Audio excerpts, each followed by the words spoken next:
Greetings. My name is Craig Volland. I'm a member of the All Souls Unitarian Universalist Forum Committee. The forum goes back to 1943. That's how long we've been doing it. And the mission of the forum is to afford a platform for the discussion of significant issues, especially those which involve ethical values in the contemporary world, and also to promote critical thinking. Today we're privileged to have actually the second part of a two-part series. Today we have Marty Kraft and Stan Slaughter to talk about work in the metro Kansas City area towards soil regeneration. Last week we talked about some of the basics of soil regeneration, and it was very interesting. So I think Stan is going to start out. So take it away, Stan. Thanks, Craig. My name is Stan Slaughter. I'm the Director of Outreach and Education for Missouri Organic Recycling. And healthy soil, healthy food, healthy people. And what it means a lot is that we're dependent on microbes. Some people have made the point that about 90% of the cells in our body aren't human. And therefore, it's walking around like Hotel California, and we're the guests. And so what we've done to our microbes, our microflora, the soil, the bacteria in the soil, the bacteria in our bodies at the root tip is a travesty, and getting it back involves essentially dealing with all of those critters. So I'm going to show a video that we produced, and as they say, a picture's worth 1,000 words. Well, this is about 4,600 pictures. So I'm going to stop it, narrate through it.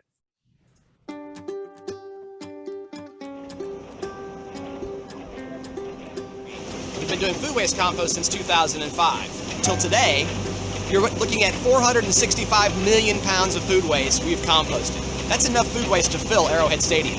So this nature-wise compost is the material we put back in the community that goes from farm to table to compost, back to farm, back to table again. This is completing the circle. So Missouri Organic is the public-private partner with the city of Kansas City. All the brown paper yard waste bags come to us.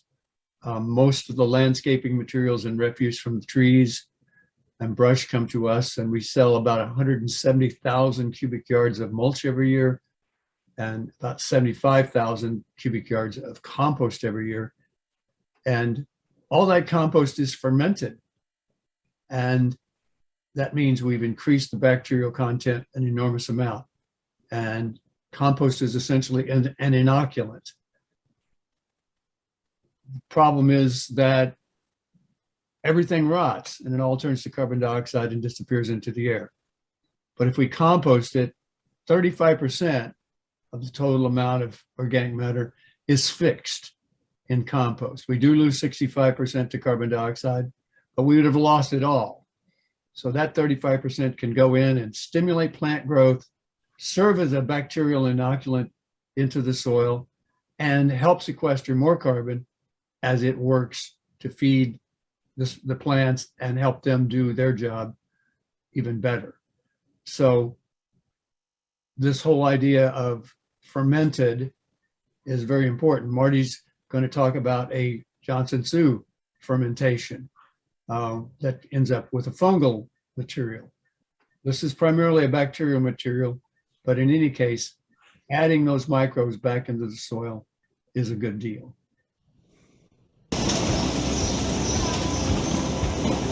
We are one of 10 facilities in the United States that has one of these machines, this Tiger depackager. We are the only facility in the United States that does it this way. So as you can see behind me, the plastic is falling on the floor, it goes to waste to energy, the food waste gets pumped into tanks that you've seen, and then into the mixer. I want to stop right there. This yellow stream you see is the food waste slurry. That's a polite word. It's quite odoriferous, but it is food that we've depackaged in that blue machine called the Tiger. You take about 60 gallons of water a minute, add that to the material that is sliced. It's not ground, it's sliced like a spiral slicing machine. And then the cardboard and the plastic are blown out. And so what we do is very carefully, he said, we're the only company in the world that does it in the country that does it this way, probably the world. But what we do is by the time we've turned our food waste into a micro liquid, in other words, no big particles or solids, and then mixed it thoroughly. This red mixture is a completely unusual thing. We had to design it and order it ourselves. It's about a 35 cubic yard mixer.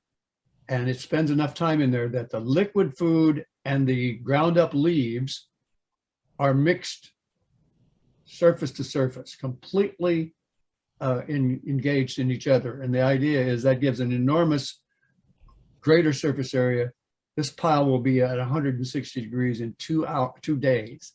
So it's encourages really rapid composting and hot composting, which of course kills all the weed seeds and disease bacteria. I want to back up here and just do a little bit of sliding.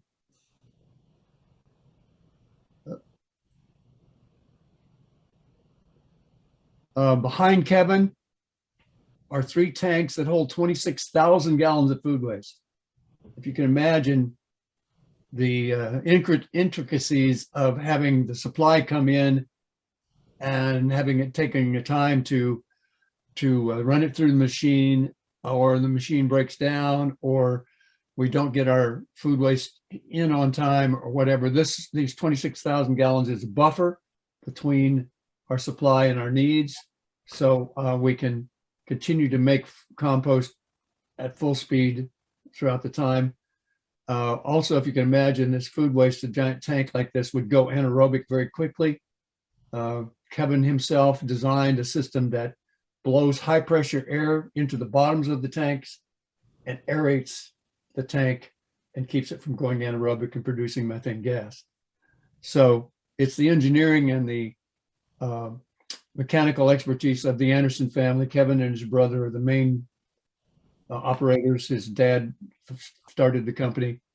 And so they're extremely capable. And by the way, this plastic is mixed with ground up used pallets, refuse pallets, and that the nails are magnetized and out. That's mixed 85% pallets, 15% wet plastic and cardboard, and that goes to a cement kiln to be refuse derived fuel. And what that means is that nothing goes to waste. There's no landfill truck leaving Missouri Organic. And that's a very high premium for large companies who want to get rid of their waste in the most environmental correct way. They hire brokers, and those brokers look for zero waste to landfill disposal options. And we have that now here, which is not easy to pull off, but also an attractive thing for customers. So we are not short of people who want to come to our facilities. If you can see the semi in the background, that semi is from Hutchinson, Kansas. And we, about a year ago, picked up the Kroger food chain, all the Krogers and Dillons. The food goes out to Hutchinson, is distributed throughout their chain. The food waste comes back to Hutchinson, is collected and shipped to us in 1 and sometimes 2 semis per day. So we're now collecting between 20 and 40 tons of food waste a day, which is a pretty amazing amount. This, I call it the coral reef. It's a semicircle of bumps of compost, holds about 3,000 yards of compost. It represents something that takes us about a week to produce, but we slowly move that over into the windrows and turn it from here. Takes about 6 to 8 weeks. And then all the stuff you see behind me also is going to waste to energy. So it goes to a cement plant where it gets burned for energy. From the very beginning of this site, Missouri Organic has been a partner with us. So we've gotten, hundreds of yards of compost. We've gotten wood chips. Basically any resource that we've asked for, they've they've always been here to deliver and help us get this project going. Yeah, that took maybe 20 minutes with the blower, so pretty cool. The blower truck is quite unusual. We're getting a lot of requests now for people wanting this material placed exactly. You know, the options are come to our facility, let us fill up your truck, go home, unload it yourself, and place it yourself. The other one is we'll deliver it to your place up with a minimum of 3 yards, and we'll dump it in your driveway. And then this third thing gives us a new option where we can literally feather it in, make clean lines, draw great circles in your yard for mulch rings, and do it quickly and quietly and place this. So this is a new technique, which is allowing many more people to participate. So pretty cool. In 2011, the Kansas City Chiefs started collecting organic materials from Arrowhead Stadium. We've partnered for over 9. So this is a drone view of our facility down by Liberty. It's out in the middle of the cornfields in the Missouri River bottoms. We have 13 windrows on each side, so 26 windrows total. If you look right here where it says tons, there's a fog of smoke. And what that smoke is the red hot 160-degree breath of the bacteria that are digesting our compost. And what happens is the organic material and the nitrogen fertilizer, the food waste, feed these bacteria a terrific diet, and they eat everything. They eat all they can eat. They run out of food and they die. And half the weight of our compost is the dead skins of the bacteria that ate the compost. That's when it's finished, when everything has been eaten. Half of it is minerals. The other half is organic matter. And that's the delicate, highly refined foods that plants really need. That's why compost causes plants to grow really rapidly. And that's the bacterial synthesis and then the death of the bacteria that cause this to be so rich. 9 years with Missouri Organic and collected over 1,261 tons of organics. We challenge our fans not only to help us compost at Arrowhead Stadium, but also in their daily lives. Chiefs did something that's very unusual. They worked with the BASF and their peanut manufacturer. And every food item in Arrowhead Stadium, to my knowledge, is capable of being thrown into the compost, except the peanut wrappers.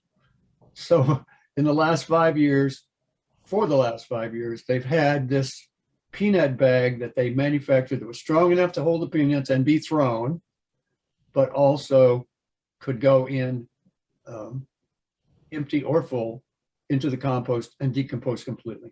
So we've actually kind of spurred some major innovations with plastics with our partnerships with the Chiefs. I'm the educational arm for Missouri Organic Recycling. About a year ago, we built a poster, a diagram called Food Too Good to Waste. It's kind of the ideal food recovery system for Kansas City. We're using the poster, the song, and the website to teach kids all over the metro and all over the country. Adults too. It's win, win, win, win, win. When you do things right, the benefits kind of cascade. Yo, I got a story about a problem we are facing. We're creating and maintaining a big mess across the nation. It's a problem with the food. Almost half is wasted, left till it's outdated. Goodness never tasted it. Food too good to waste. It starts with preparation, the peeling and the chopping, work that must be done. Not a lot of fun, but the battle to be won is to keep it out of the dump. Food too good to waste. Food too good to waste. Food too good to waste. Food too good to waste. Yeah.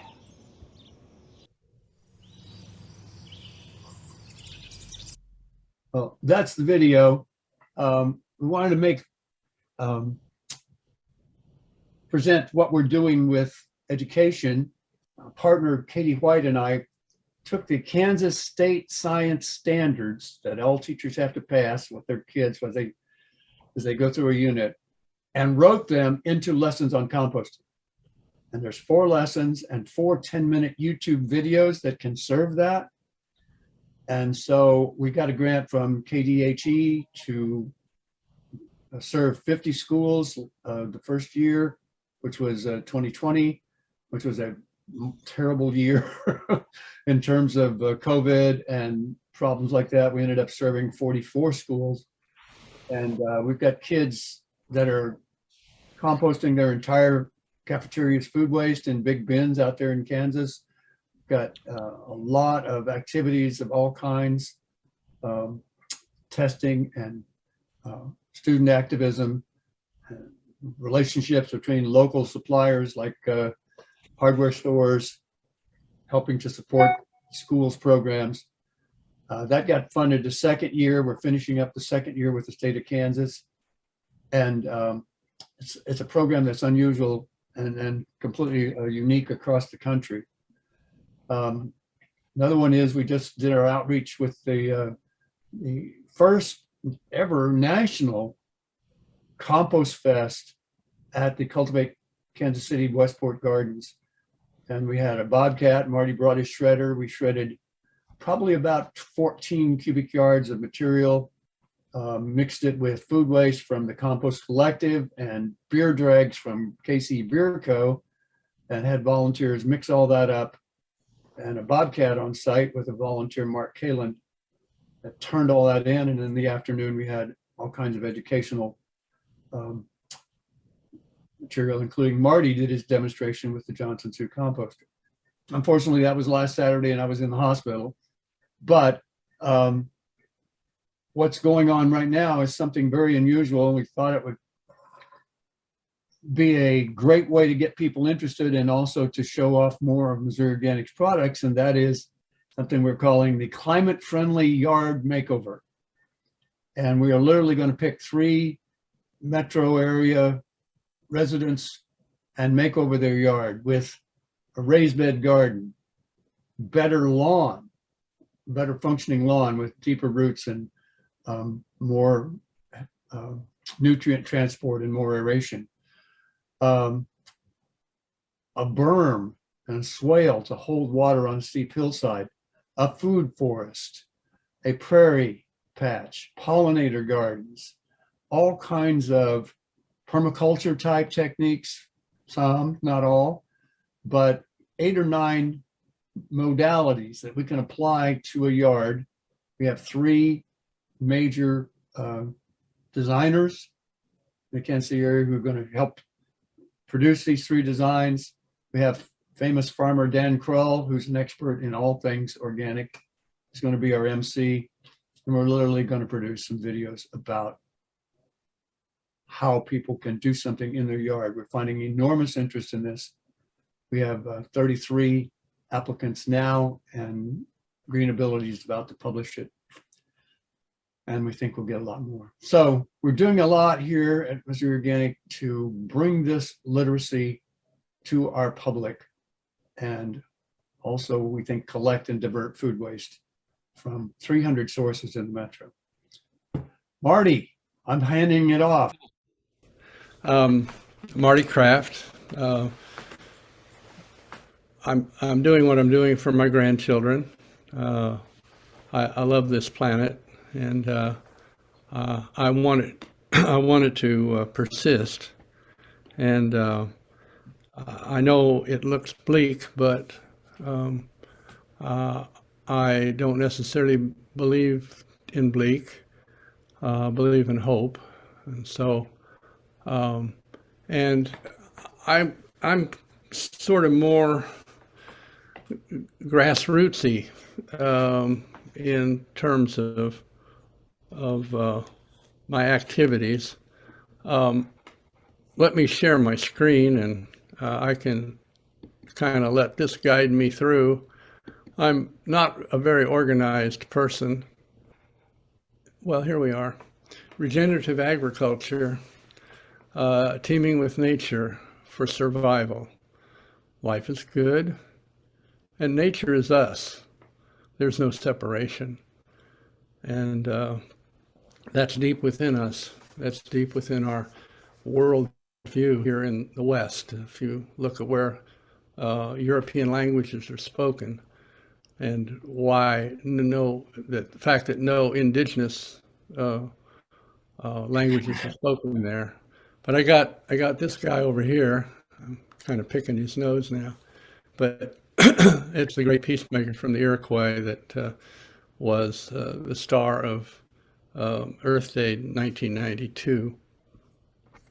So this is where I live. I thought I'd like to show you my home. Perhaps you share one like that. Anyway, the plants and the microbes, plants with the aid of the sun, with photosynthesis, and pumped sugars into the ground, and fed the microbes, and the microbes served the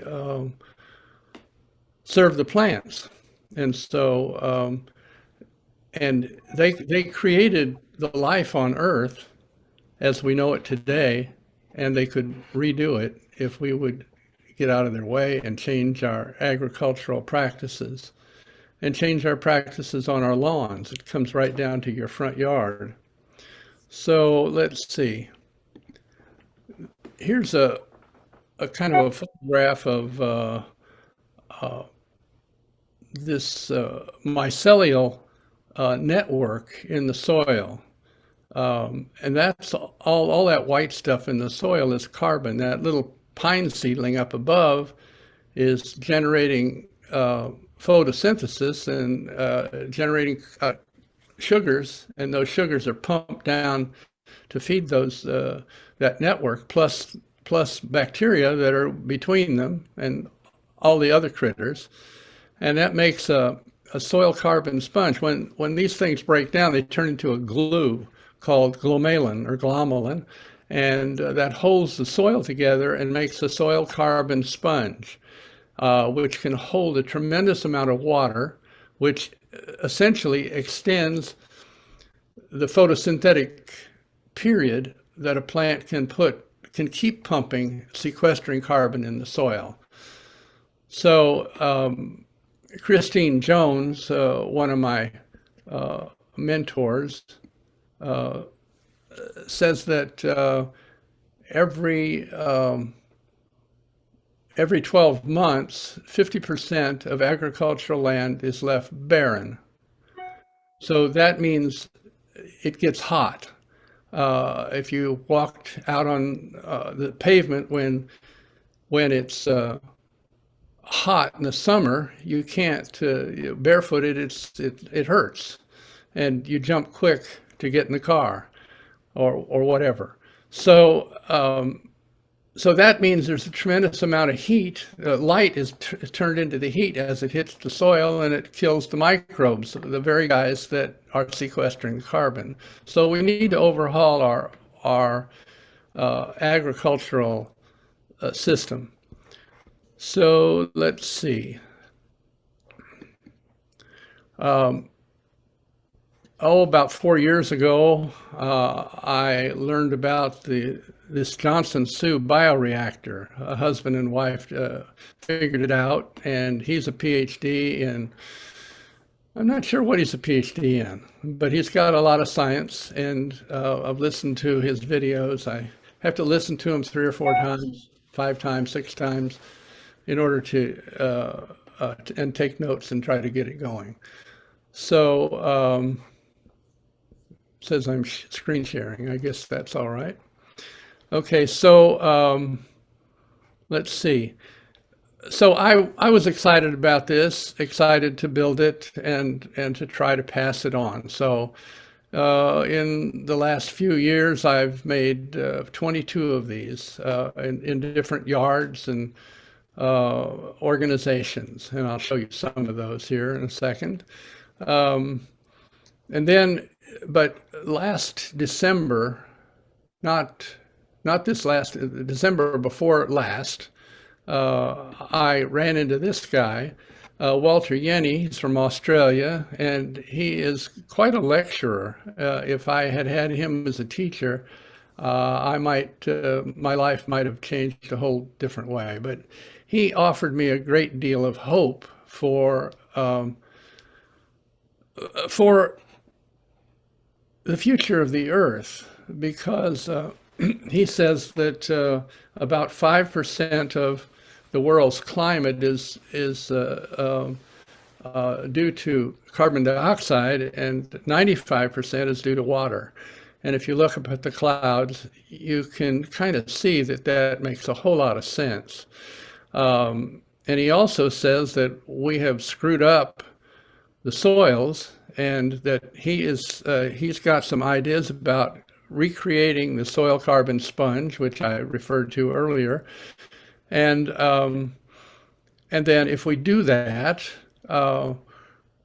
we can put a lot of moisture in the ground, which increases the longevity of photosynthesis, which increases the longevity of the sequestration of carbon. So he's into sequestering carbon, but he's saying there's this big part, this barren land. And the fact that, I live in an urban wilderness, which is forested, and people walk into there on the way up to the front porch, and they claim they're astounded at how cool it is. And minus a small window air conditioning in one office, we don't have AC in the summer. We depend on the tree cover, and so, we've heard about the heat island effect. Well, the heat island effect extends to all that agricultural land that's left bare. So we need to do cover crops. And so we need to buy from farmers who are doing regenerative ag. So, so what I found was that this is ideal for regenerating the soil carbon sponge, because this favors fungal development rather than bacterial development. And so this little guy, this thing here, let me show you another slide here. Here's Antioch Urban Growers. We made one up there, and it's got tubes. It goes down through the composter, which leaves a lot of air. And you can barely see the corner of it back in here, but there's a big tub, and we just soak those leaves in water till they're just sopping wet. And then we shovel them, fork them into this thing around the tubes. And then the second day out, we pull these tubes out, which leaves chimneys in this composter of an air tubes. And then if we look at another installation over here, we see that there's a pallet underneath, and the tubes have been removed on this, and the pallet lets air in, and there's holes in the pallet that coincide with those tubes. So air can come through and up, and we've been wearing masks for a couple of years, at least I have, and so there's stuff in the air. There's organisms in the air. They're always there.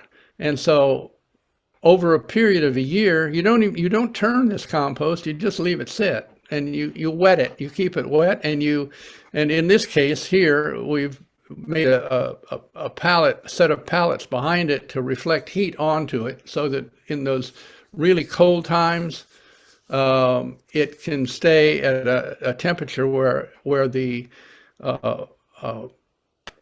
microbes aren't frozen, for one thing. And down here we've got a hot composter. This is a tote cut in half, and we're putting leaves and beer leavings from brewing beer in there to make a hot compost, and then this tube leads up under the composter to keep it from freezing. So let's see, meanwhile, back at an earlier slide here. So what we're doing is creating a fungal-rich compost with this bioreactor, which is exactly what Walter Yenny is talking about here. And then, but that's not enough. You got to keep this going. Like on the prairie, the buffalo kept roaming. They didn't quit after one season. So they kept inoculating and inoculating and inoculating. So we're into this for a long haul. Now, Christine Jones here says that we can keep this going better if we have different types of plants planted together. And so it kind of puts the kibosh on the monoculture. And so if you can integrate these kinds of things, these different plants, each plant has a different microbe population or community, as she calls them, because they have quorum sensing. They can sense a quorum. When they reach a quorum, they can all turn on and do a function that they cannot do by themselves. So when we walk on our lawn, we're walking on consciousness. We're walking on sentient beings. And I'm not saying that you shouldn't walk on your lawn. I'm just saying we're outclassed. We have more of these guys, as Stan said, we have more of these guys in our intestine than we have human cells, and they can shift and turn genes on and off. So we gotta have respect. Let's see, who else am I going to show you here? There's Nicole Masters from New Zealand. She's kind of in charge of, I think, well, shifting perspectives. We're locked in. We're locked into a culture, this culture that overcame all the indigenous peoples wherever we moved from Europe.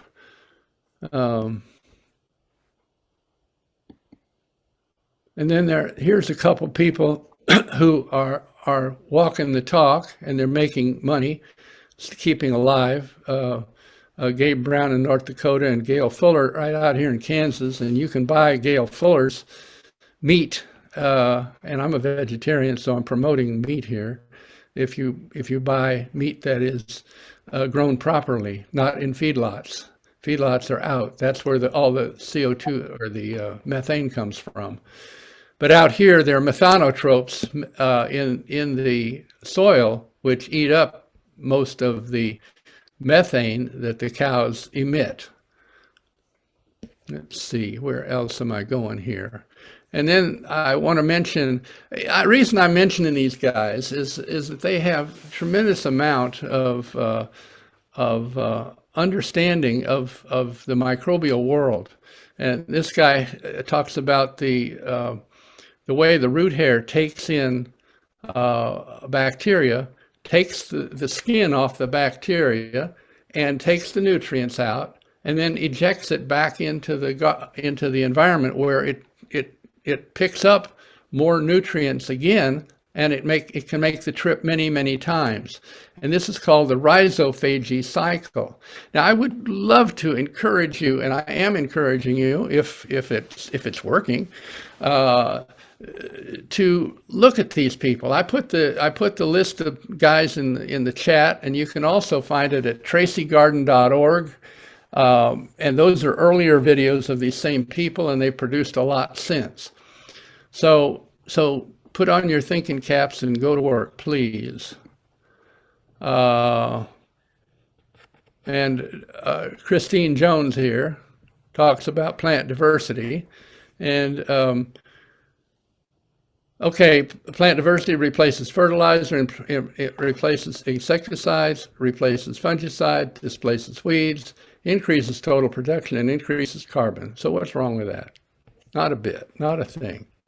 Okay, here's just to emphasize the fungal thing. I'm wetting this. This is over Casey Farm School, and I'm watering this. And then here is another shot of one of those holes that we had that go down through the tubes, and that's fungus. So we're producing a fungal rich compost here.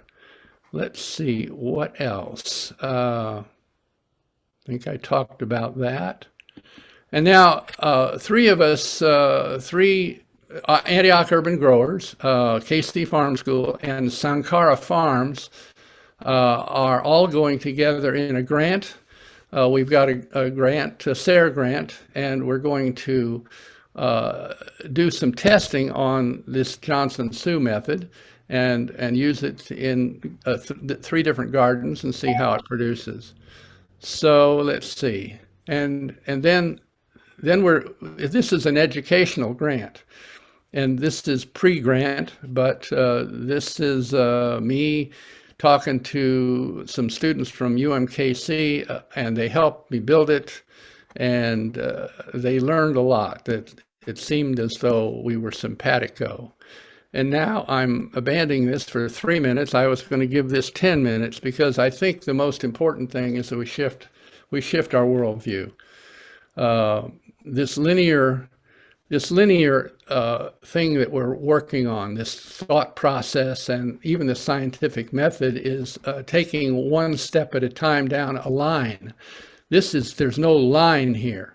This happens all at once. And so we have to organize ourselves. So I suggest that you meditate, pray, do whatever you do to shift your perspective. If you can, about 50 years ago, I discovered presence, and presence is what is around us right now.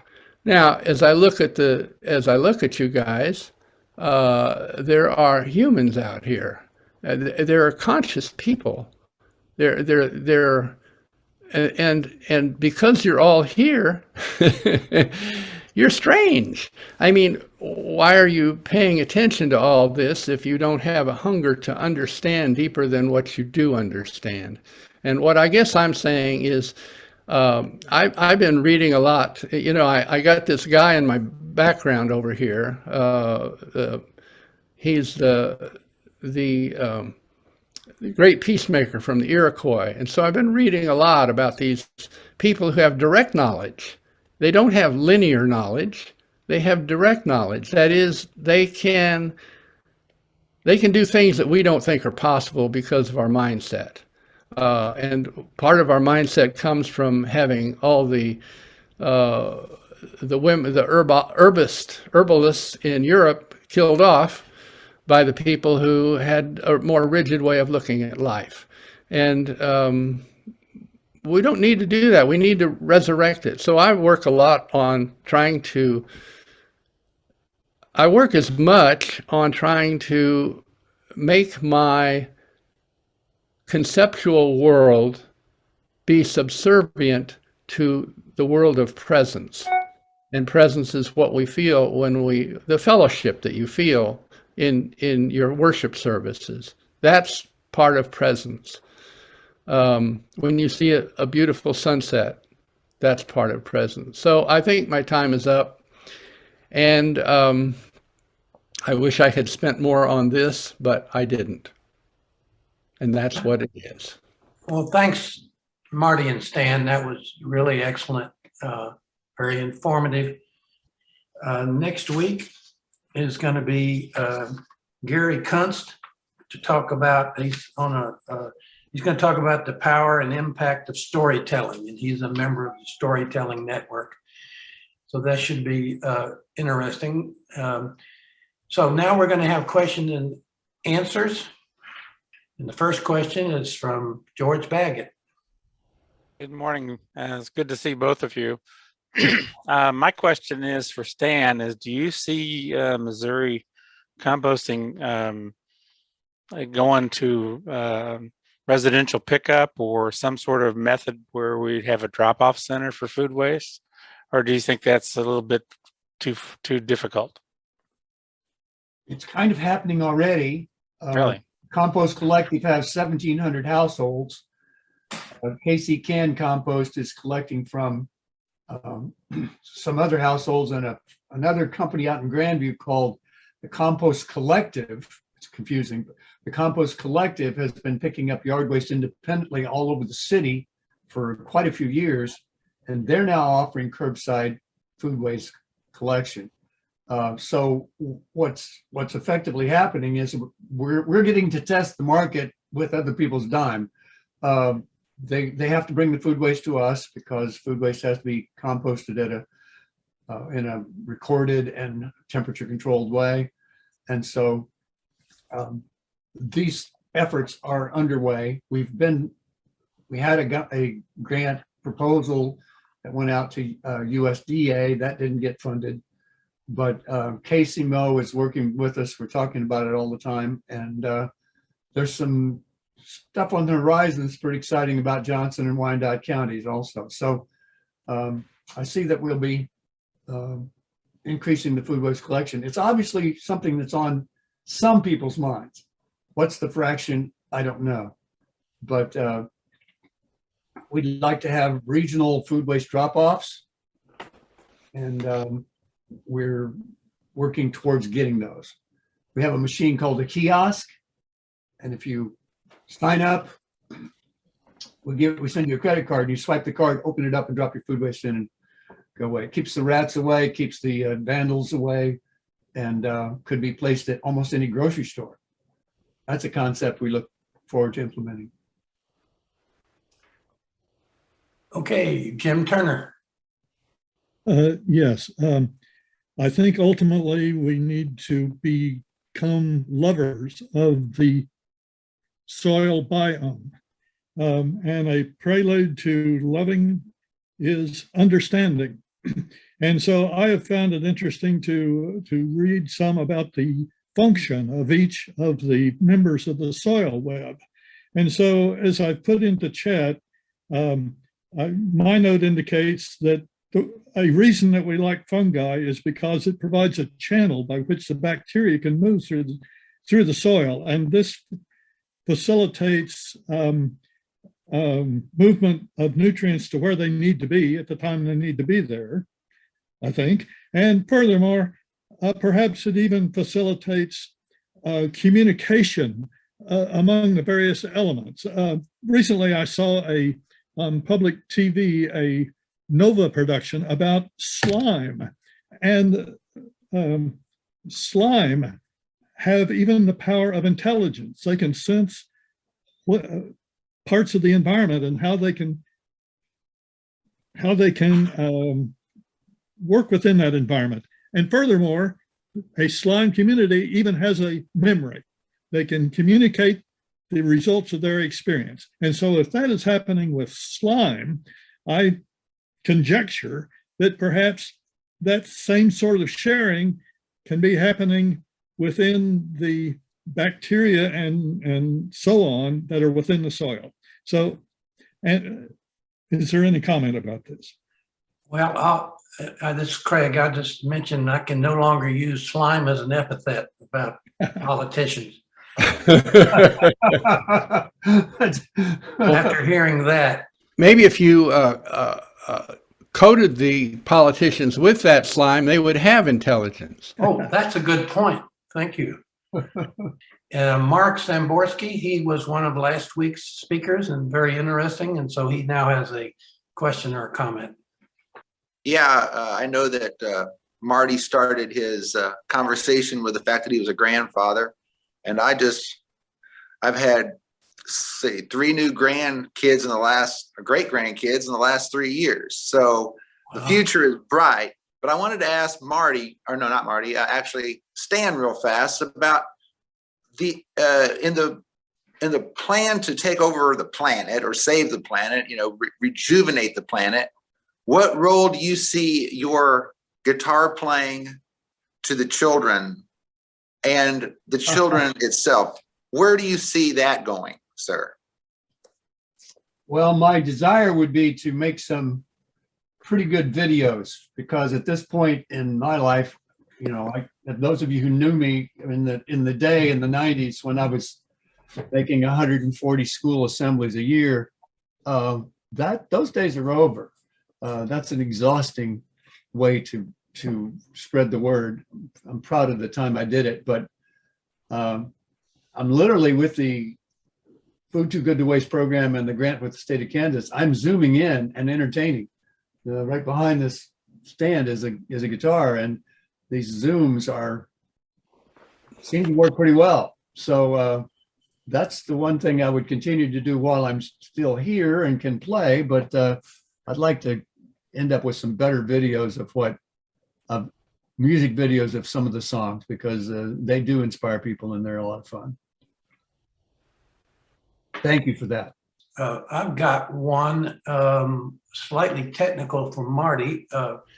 Purely by happenstance, I would move to a new location or new old house and started to try to compost on a very small scale my food waste. So it wasn't working real well since I started when it was already late fall. So I started just putting it in one of these large plastic trash cans.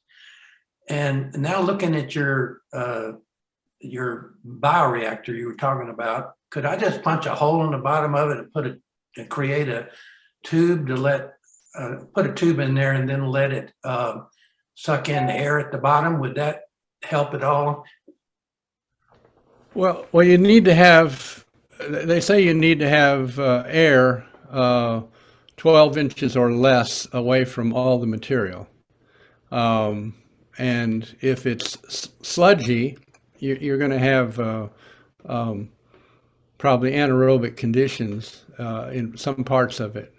Like what I made those composters out of was leaves, and the leaves are somewhat shredded, and they break down, but the material around the outside of the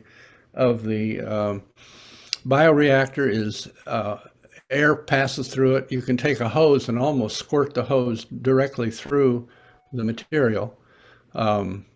So that's the limitation I see. I can envision coming over to your house and helping build one of those things. Well, we're renting, unfortunately, so, but at any rate, okay, we got other questions. Thanks, Marty. We got other questions. Verna Crane? Yes, I just did an event at another church where they bought a bunch of compostable plates and bowls, and this just drives me crazy. And then they throw everything into the trash. And that happens so many places, and they think they're doing the right thing, but is there any way to get some more information out there that's basically kind of wasting your money because it's not going to compost in the landfill? Well, there's a whole lot of resistance, and that's why I feel that the most important part of our communication should be to challenge convenience, quick, fast. You know, I don't know what happened to us in Europe, but it wasn't good. And it's prediction and control. It's even down in science. There's a creative part of science, pure science they call it, and then there's this prediction and control part where we're trying to push it all around, and we don't really have a sense of what we're doing when we throw those compostables. And the last time I looked, I don't know what they're made of, but the last time I looked, they were made of bits of plastic that were hooked together with something that would break down. I have some in my compost pile in my yard that I turn frequently because it keeps the next door chickens out of it a little bit. But does it break down? That I got, no, they're pristine. They put them in there in the fall, and they're dirty, but they're still totally intact. So it takes a commercial facility to chew up and do something with those, I think. Stan, what do you say about that? Yeah, really. Many of them do compost well, but there's a really broad range. And not only that, were we to receive the contents of that party or event, we'd get the non-compostable forks with it too. And so what we get is a lot of contamination. That's why we made a $1 million investment in that little blue machine and the facilities to go with it, to get the contamination out of the food waste, because we can't count on consciousness to be there. And the food waste needs to come out now. So there are good compostables, but almost all of them. Chipotle bowls, if you tear them up, they'll compost in your backyard. I can say that, but they do work for me, and the rest of them are a mixed bag. Okay, Jim Turner, you're up. I have a Johnson Sioux bioreactor in my backyard, which hopefully is, it appears to be progressing, maybe not as fast as I'd like. But I would like to recapitulate some things that have been said over the last 2 Sundays, and that is the value of the Johnson Sioux bioreactor is that it can be done by farmers on a large scale as a way to shift off of dependence on commercial fertilizers, which are growing more expensive. And in effect, the Johnson Sioux is a do-it-yourself way to develop this good soil inoculant. Let's remember that Hillary Noonan last week, she operates an entity called Mad Hatter. And the value of a service like that is that she can fine-tune the bioinoculant that your particular yard requires. And so I would compare it to like a boutique as compared to a mass factory. And so there's people can choose from these ways to go at soil enrichment. That's all. Okay. Oh, yeah, Stan. Well, Johnson Sioux is not alone in that direction. First of all, 2 things. One of them, if you're really curious, Acres USA is a magazine that's been around since the 70s. It's founded in Raytown. And the title of this article is Transition Your Operation to Regenerative. Christine Jones and Nicole Masters are featured in this routinely. This is Nicole's book called For the Love of Soil, a really nice thing you might want to think about. But I'd like to talk about a new thing that just came over the horizon from Australia. It's called VRM Biologic. It works the same way in that you don't touch this compost. You get it the same kind of moist, but you put an inoculant on a large pile, 4,000 cubic yards, tarp it and leave it for 6 months. Unlike compost, which loses 65% in the air, this gains 10% through flocculation. It actually gets bigger. So it's a kind of compost that's high in fungus. It offers even more ease of production in volume for farmers. Plus it uses what they have and doesn't require a mix of anything. It can be manure, it can be human animal intestines, it can be bark and tree waste, all of those things. So there is a new machine on the horizon. Missouri Organic is going to be licensing this material soon, and we'll be using some of our byproducts to make this in bulk, and we'll be trying it. I have some samples. If you'd be interested in testing some material, I can get you a quart or a gallon of it to try on your own. So it's a 2-part, has a liquid with it. And that liquid is made out of liquid food waste. And we're the only company in the Midwest that has significant liquid food waste. So we'll be making the liquid for the rest of the country pretty soon. It's exciting stuff. And we're just learning all of this, how to do it well, how to get a consistent product. And I think there's a huge potential for this. Okay, do we have other questions? I really think that this stuff needs to ripple through the electorate. It needs to ripple through the people. The people have to get it somehow, and that's been my frustration for years as we've attempted to do Earth Days with sometimes with very minimal attendance. It's somehow there's some trigger that needs to happen And it doesn't seem that the terror of extinction is it. It seems like we're able to ignore that too. Don't quite know what it is, but anyway, here I am at that brick wall again. How do we move the needle on more of us weighing in on this in a passionate way? How do you engender passion in people? Passion for life. Life is a miracle. I mean, you know, I don't know how I got here, but here I are, and so all I can do is listen and try to take in what's around me. That's one reason we do the forum. Yeah, right. Jim, is your hand still up? Do you have a final?